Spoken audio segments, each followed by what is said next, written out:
Desde los tiempos más remotos, la humanidad, en sus diferentes expresiones civilizatorias y culturales, ha conocido una concepción del tiempo: el tiempo cíclico.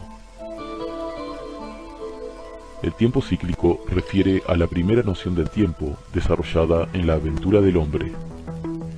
En el largo espacio de esta concepción de tiempo se alimentó la idea del eterno retorno, donde hasta el mismo espíritu vuelve a empezar un nuevo ciclo. En la primera circularidad aparece un tiempo mítico, que se caracteriza por la ausencia del valor de la temporalidad. En las culturas tradicionales, tal como enseñó Mircea Eliade, existía un tiempo cíclico, marcado por ritos periódicos en relación con los procesos de siembra y cosecha, por los solsticios y ritmos significativos del sol y de determinados astros, por festividades religiosas periódicas, por celebraciones que emulaban el origen o fundación de su cultura. El tiempo como medida no tenía valor. El hombre vivía y explicaba el mundo que lo rodeaba de forma sagrada. Es la primacía del Homo religiosus.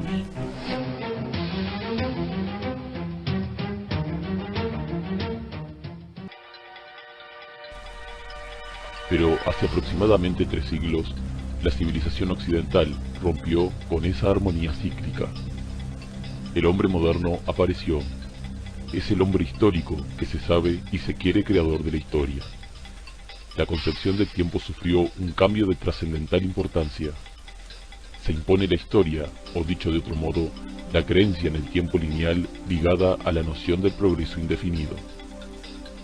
El surgimiento de esta concepción del tiempo nace con la modernidad, época en la que hoy la humanidad se siente sin respuesta alguna ante la trascendencia, y que a su vez está comenzando a cuestionarse.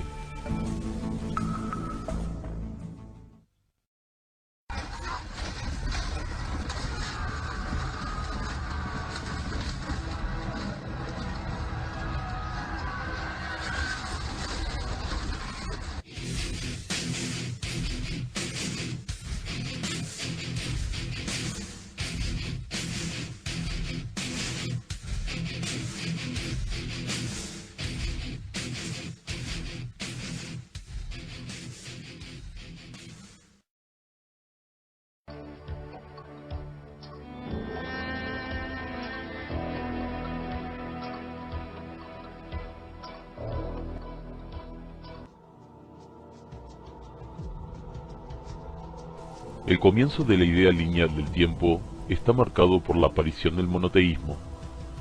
La construcción discursiva de la Biblia proyecta de manera revolucionaria en la historia una forma de flecha que parte del pacto de Dios con los israelitas, en el cual éste ofrece una tierra prometida desde la que el tiempo material, el terrenal, no regresará.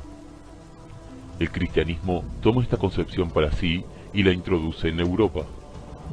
Un elemento central de la maduración de esta idea del tiempo lineal es la división entre pasado, presente y futuro, que se une a la teoría primitiva de la tierra prometida, cuyo hito divisor sería el llamado juicio final.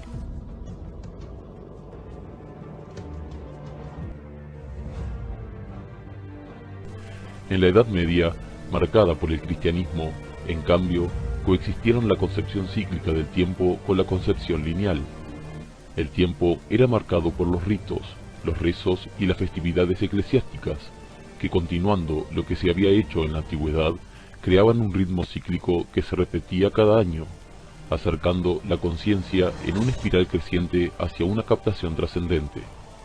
Así, la idea de un tiempo lineal en lo teórico dio paso en la práctica a un tiempo cíclico que se repite eternamente, tal como lo concebían las culturas milenarias y ancestrales.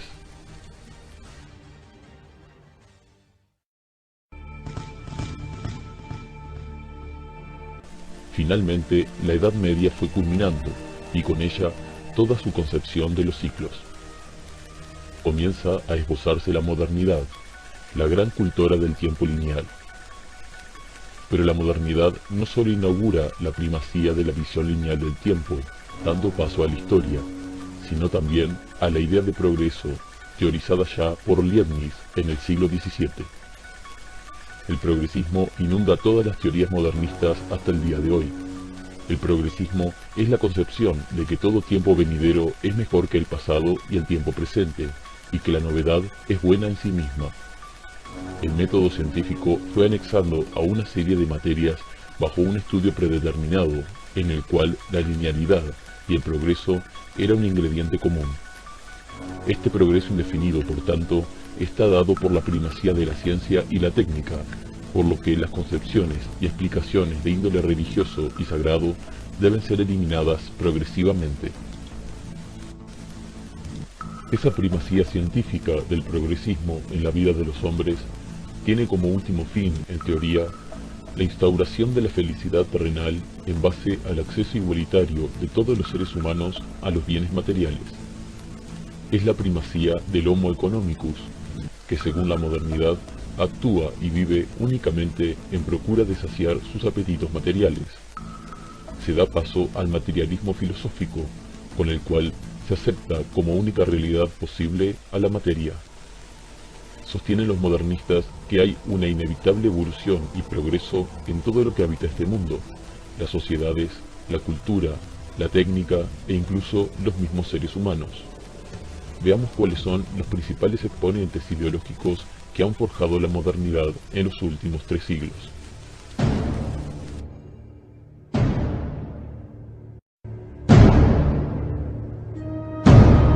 No es hasta el siglo XVII que la burguesía tomó la linealidad como referencia central para el proyecto industrial. Así, el crecimiento económico a través del capitalismo tendría un desarrollo lineal con distintos estadios de superación, cuyo fin es el desarrollo indefinido. La burguesía proclama el igualitarismo basado en la felicidad material, y el dinero suplanta a los antiguos valores tradicionales. Acumular riquezas para los liberales es sinónimo de libertad, igualdad y sobre todo progreso. Todo el siglo XVIII verá el desarrollo ininterrumpido de esta promesa de carácter histórico.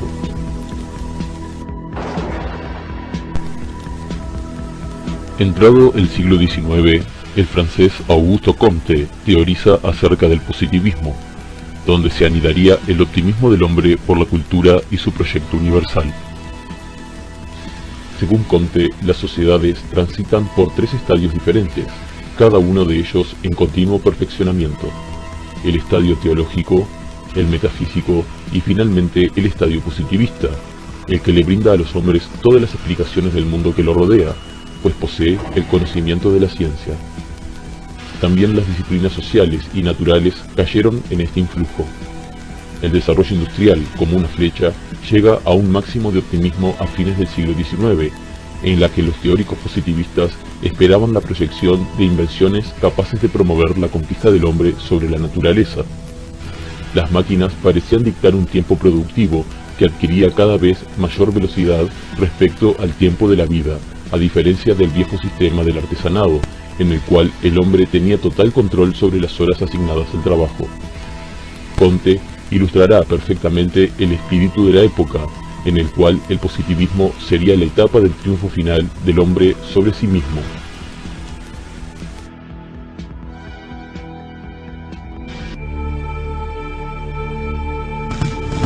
Si las sociedades evolucionan de un estadio a otro, como expuso Comte, es lógico que el hombre también evolucionase. Las teorías evolucionistas tuvieron un desarrollo progresivo a lo largo de toda la modernidad, pero no es hasta las teorías de Charles Darwin en el siglo XIX que el evolucionismo se convierte en verdadera religión moderna. Esta evolución biológica, sostenía Darwin, es infinita, llegándose a teorizar acerca de un hombre del futuro, más inteligente, más humano. La vida surge en el planeta Tierra por azar, ya que no existe ninguna fuerza metafísica capaz de existir ni de haber creado al hombre. El materialismo filosófico logra un triunfo político de trascendental importancia. Pensadores posteriores darán infinita gracia a estas teorías evolucionistas.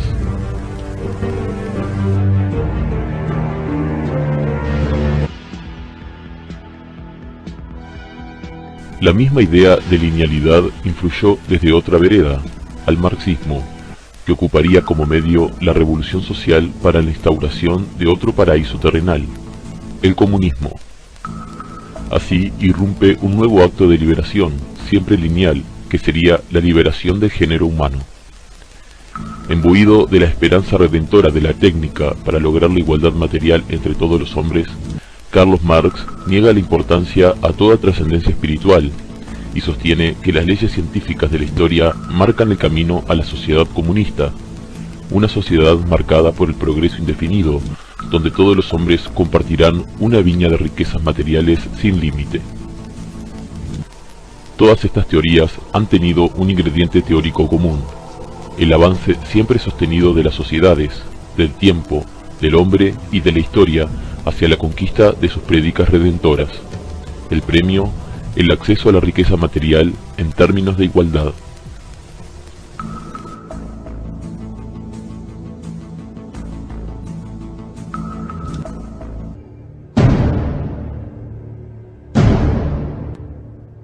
Con el arribo de la idea del tiempo lineal, el hombre moderno vive con el terror a la historia.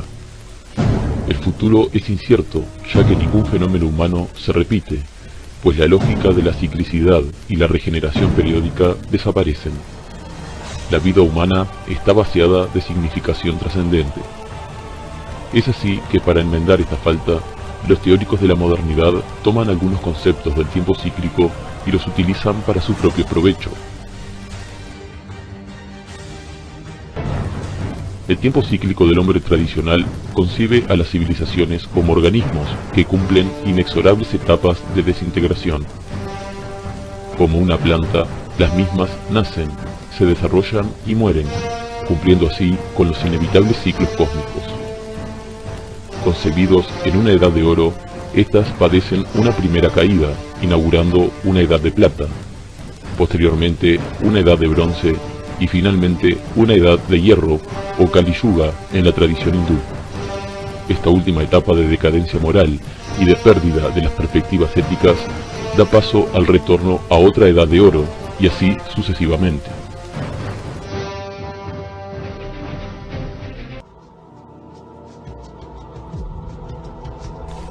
La modernidad desconoce las sucesivas etapas de descomposición por las que transitan las culturas, y por el contrario, invierte el orden y establece una lógica ascendente de constante avance. Pero al verse imposibilitada de explicar el futuro, que es siempre azaroso, debe darle un final venturoso y así prometer un paraíso de felicidad terrenal al final del proceso histórico. Marx, por ejemplo, invierte el orden cíclico y coloca a la edad de oro al final del recorrido, materializando así el paraíso terrenal y el acceso igualitario a los bienes materiales. A su vez, esa edad de oro no conoce de ciclos de decadencia, se mantiene inmutable, es el fin de la historia. Los liberales ven en la disolución final de todas las barreras comerciales el escenario idílico de la sociedad de consumo, es la instauración de su propia edad dorada.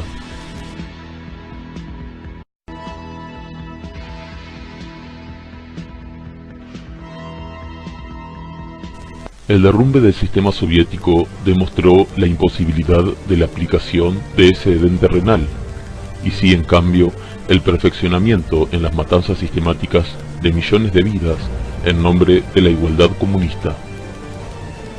El comunismo logró exponer la peor faceta de la utopía moderna.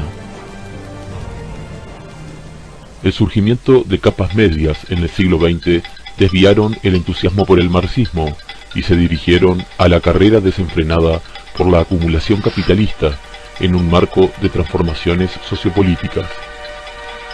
1989 marca oficialmente la caída del régimen soviético. El triunfo momentáneo del liberalismo, el otro exponente modernista, intenta materializar la misma promesa. Es en el año 1992 que el teórico liberal Francis Fukuyama presenta su libro El fin de la historia y el último hombre. En él sostiene que con la caída del comunismo no hay más vías para lograr la felicidad terrenal que el liberalismo económico triunfante, y con él se instaurará la sociedad sin clases a nivel planetario. La promesa del paraíso terrenal de Fukuyama es el libre consumo en una sociedad igualada.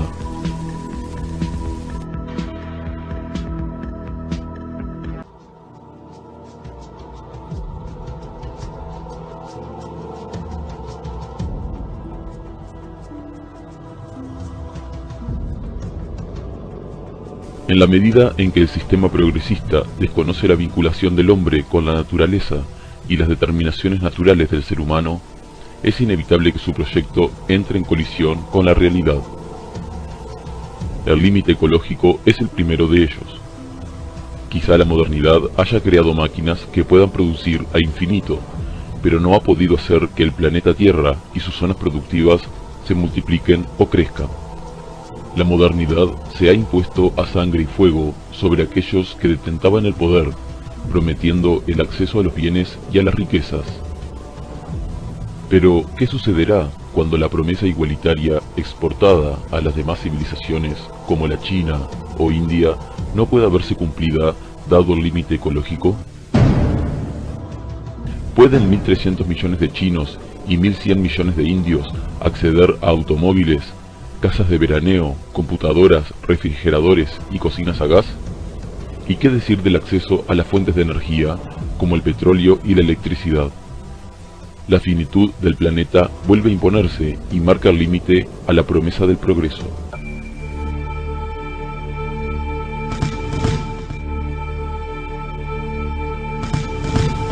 La linealidad histórica y moderna en todas sus facetas ha realizado una promesa de alcance mesiánico: la felicidad de todos los hombres a través del acceso igualitario a los bienes materiales. Pero, ante esta promesa, cabe la pregunta: ¿es acaso cierto que el acceso igualitario a los bienes hará más felices a los seres humanos? Es en las sociedades donde este acceso garantizado casi a plenitud, donde la decadencia, la frustración, la descomposición social, el desarraigo y la desesperación anómica toman las formas más aberrantes y destructivas. Son en estas donde la mágica fórmula modernista se muestra en su imposibilidad de verse materializada. Las tasas de suicidios en países ultramodernos superan con creces a la de los países más tradicionales.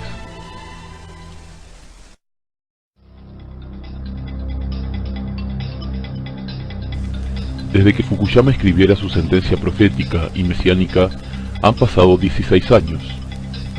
El mundo está lejos de ser el paraíso en vías de progreso constante. Fue necesario esperar hasta el siglo XX para que Occidente experimentara las primeras reacciones contra la idea lineal del tiempo. En filosofía, Federico Nietzsche pone a la orden del día el mito del eterno retorno. En la filosofía de la historia, Spengler, Eliade y Toynbee se dedican al problema de la periodicidad. La literatura y las artes también reaccionan ante el monstruo devorador de hombres. Los más lúcidos pensadores del siglo perciben la importancia del fin de un proceso decrépito y caduco como el progresismo moderno. La utopía deja paso nuevamente al mito. La modernidad omnipotente no dejará de ser lo que la ciclicidad de los hechos continúa demostrando: un ciclo más, aunque ésta se haya presentado como la finalizadora de los mismos.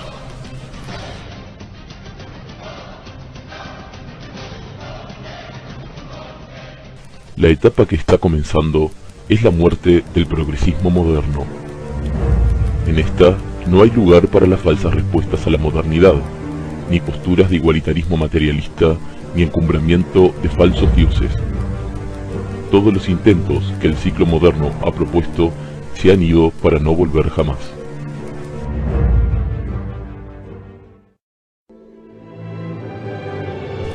La nueva edad de oro es el regreso a la vida comunitaria, a la tradición, al vínculo con los muertos y la tierra. El hombre de la tradición volverá, y luego de que haya cumplido su ciclo, otro nuevo comenzará, pero cargado de la misma espiritualidad identitaria, pues la razón de la existencia está en el eterno retorno.